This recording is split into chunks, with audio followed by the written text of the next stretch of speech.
So just prior to Zechariah chapter 12, verse 1, where it talks about all the world gathering to fight against the nation of Israel. And those things happen that take place during the last 1260 days. Just prior to that, this statement says, woe to the worthless shepherd who leaves the flock. That's in Zechariah chapter 11, verse 17. Why is he a worthless shepherd who leaves the flock? He confirms the covenant with the many for 1 week. He confirms the covenant, and it's referred to as the Holy Covenant. But he breaks the covenant, and in fact becomes enraged at the covenant, and then begins to support those who are trying to destroy the covenant. The covenant being the covenant God made with Abraham to give him and his descendants a piece of land. A covenant that was from Abraham to Isaac to Jacob to the children of Israel, and then down to till today. And so we're waiting for the confirmation of the covenant.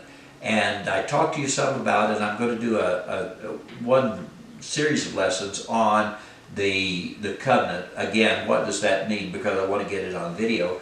But I want us to think. I want us to think about it. But he's a worthless shepherd. Why? Because he leaves the flock. You notice what it says? Now, a lot have said, well, this is probably talking to Christian pastors who leave their flock and just let them go without taking care of them.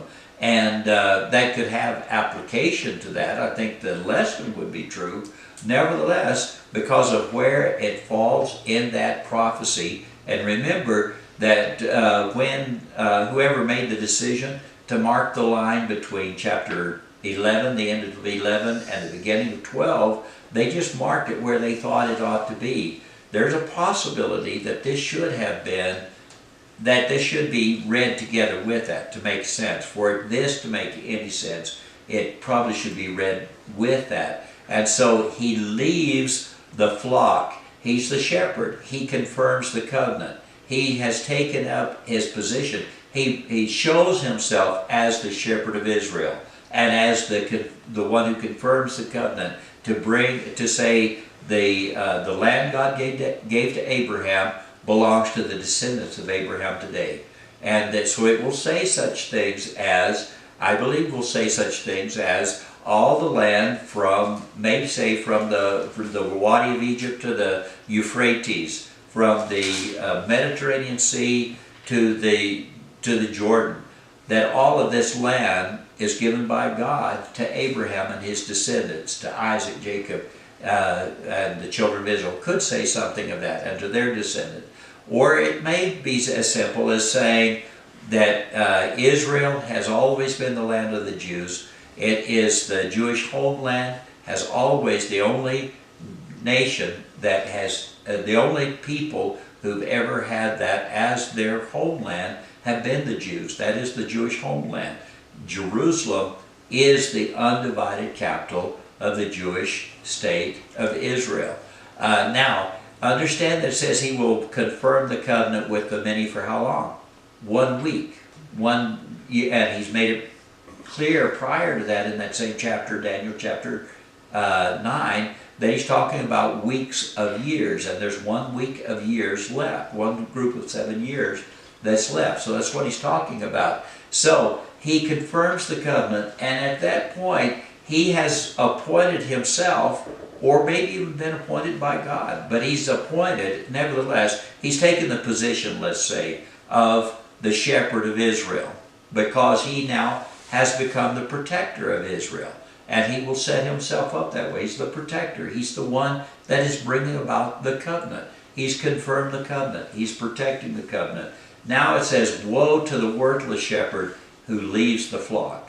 In other words, he goes through this process in this 1260 days of going from confirming the covenant to being enraged at the covenant, step by step, making treaties, breaking treaties, fighting wars, fighting battles, and then finally this event that takes place where he apparently is killed and brought back to life. Now, it says a sword will be on his arm and on his right eye. His arm will be totally withered and his right eye will be blind. And as Steve brought out last week, that you could imagine a person slashing with a sword and causing this type of injury. How that this injury, you can just pretty well imagine how this injury could take place. And I thought about that. You remember when, I'm not saying anything about the president now in this except for using this example, and that was when he was with all the Arab leaders and they were doing all those marches.